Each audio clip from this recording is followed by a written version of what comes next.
अस्सलाम वालेकुम, मैं तबस्सुम नाज फ्रॉम बीएमएस कोंडला। बच्चों, आज हमारा टॉपिक है, आज हम इंग्लिश का ये टॉपिक स्नो पढ़ेंगे, द स्नो एडवेंचर। तो आज स्नो आपको पता ही है किसे कहते हैं, बर्फ़ को कहते हैं। तो आज ये हम स्टार्ट करेंगे। हमारा रेन जो हमने स्टार्ट किया तो हुआ था वो कल कंप्लीट हो गया है। तो हमने उसके क्वेश्चन आंसर्स भी लिखे। तो आज हम स्नो एडवेंचर पढ़ेंगे। तो क्या है, in this chapter the learners are expected to read and understand the text, develop vocabulary related to snowy weather, describe a snowman, snow woman, understand the concept of the nouns and pronouns. तो आपको इसमें क्या करना है, noun और pronounce के concept हैं वो क्लियर करने, वो समझने। और यहाँ पे एक स्नोमैन, स्नो वुमेन के बारे में भी लिखा गया है, वो हम आज पढ़ेंगे। तो क्या है, स्टार्ट करते हैं। Let's read. It was a cold winter morning. Ali woke up and looked out of the window. Snow had fallen during the night. It had covered everything in white. Ali was so happy.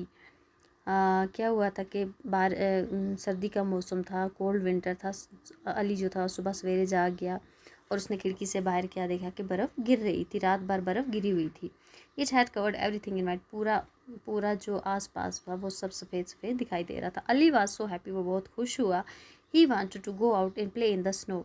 वो बाहर जाना चाहता था और बर्फ़ के साथ खेलना चाहता था। After breakfast he put on his Farren in muffler and rain outside. आज जब उसने ब्रेकफास्ट कर लिया तो उसके बाद उसने अपना फैरन पहन लिया और मफलर पहन के वो दौड़ता हुआ बाहर चला गया।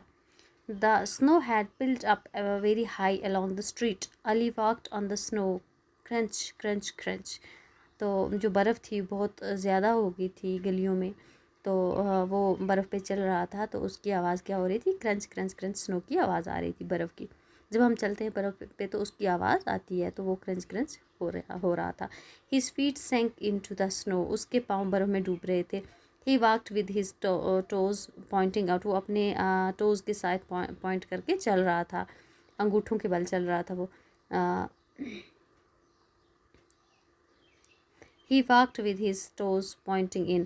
Then he made tracks in the snow with his feet. तब उसके बाद उसने क्या कर लिया, अपने पैरों से वहाँ रास्ता बना लिया। And he found something sticking out of the snow. It was a stick. It looked just for smashing a snow covered tree. वहाँ पे उसने एक स्टिक देखी पड़ी हुई, बर्फ़ से ढकी हुई थी, बर्फ़ उस पर पूरी बर्फ़ कवर हुई थी। Smack smack smacks down fail the snow, plop plop plop. उसने क्या किया, जो बर्फ़ थी वो गिरा दी नीचे। Ali thought it would be fun to join the big boys in their snow fight, but he knew he was not old enough, not yet, so he made smiling snowman. तो वो चाहता था कि एक वो बर्फ़ का एक क्या करे, बिग मतलब एक लड़का जैसे होता है बिग बॉय, वो बना सके स्नो से, या स्नो के साथ खेल सके वो। लेकिन वो जानता था कि वो उतना बड़ा नहीं था, वो अभी छोटा ही था। तो उसने क्या किया, एक स्माइलिंग स्नोमैन बनाया। Thank you. कल हम इसे आगे पढ़ेंगे।